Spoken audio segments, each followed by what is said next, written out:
Thank you. Jump on up. I just want to tell everybody thank you very much for being here. I mean, it's unbelievable that everybody shows up because of us two knuckleheads. I'm so glad my family could be here, all my brothers and my sister and my parents. And I'm so glad to meet Becky's family. I hear about you guys, and I just kind of have to do images in my head. And sorry, they're stick figures. But,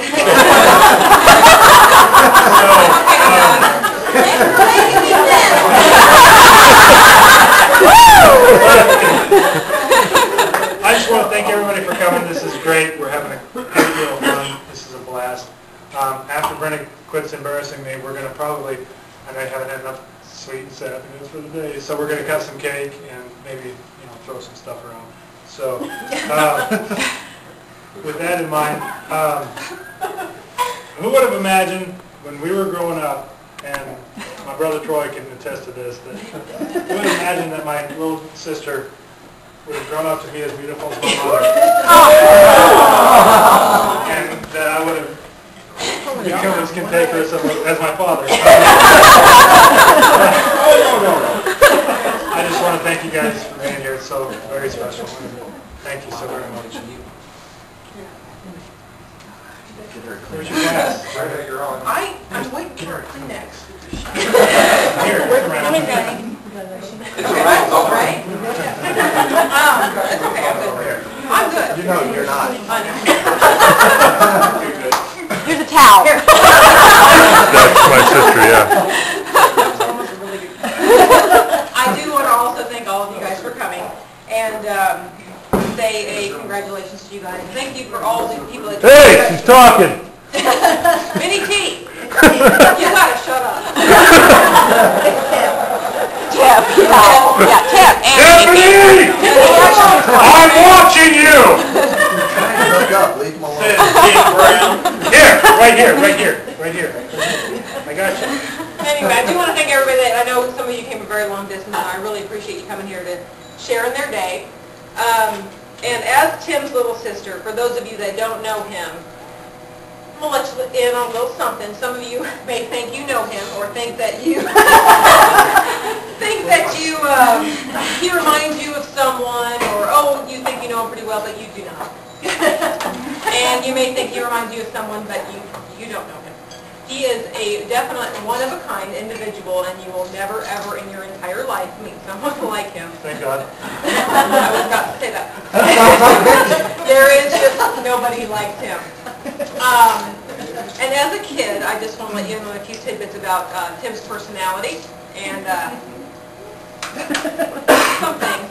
The first thing is he's the guy that he always would take care of his little sister, and me being the last of 6. I was the only one to abuse, I guess. So he always took care of me, and he was the guy that would, what you thought was an innocent game of cowboys and robbers, would have one brother knock you out of the wagon and he'd run you over on his bike. And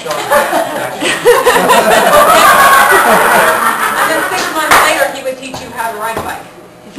And then he's the guy that he told you how important it was to run from the monkey dogs that lived down the street. And then as an adult, make fun of you for owning one. And then he would teach you how to shoot a bow and arrow and a BB gun, and take you hunting against your will, or whatever, shoot you with a BB gun. And then he would also catch fish with arrows to win compound bows at contests and torture you for life, so you needed therapy later on. He also was the guy that taught me to not only to ride a bike, but to swim, and then had to jump in and rescue me because he made me laugh so hard as I was in the lake. I nearly drowned. He was also the guy that not only wanted to be a mountain man as he grew up, but made his own sandals out of cardboard and rope. And they smelled like it, too. He was also the guy that chased away the unwitting boyfriend who was unfit for his little sister, who she didn't find out for 15 years why he never called her back.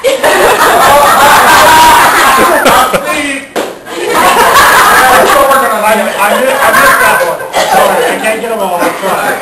As an adult, he's the guy that comes to your Halloween party dressed as a clown.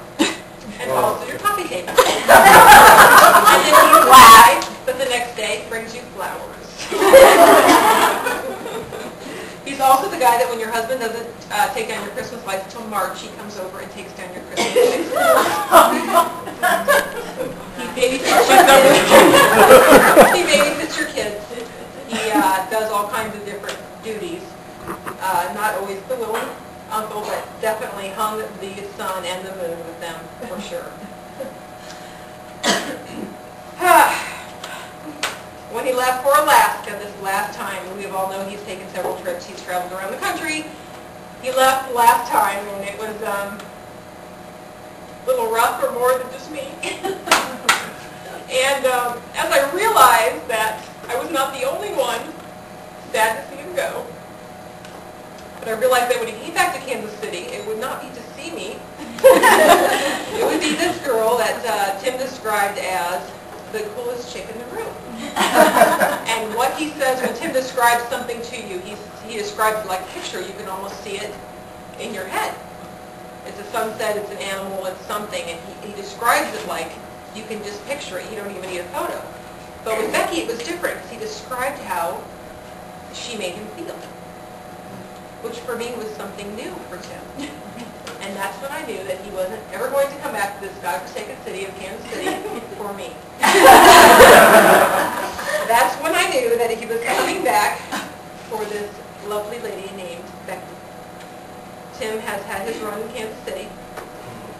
The first day he came here to visit me for a canoe trip, he got, we had an attempted carjacking with a Makita drill. And he chased the guy down the street.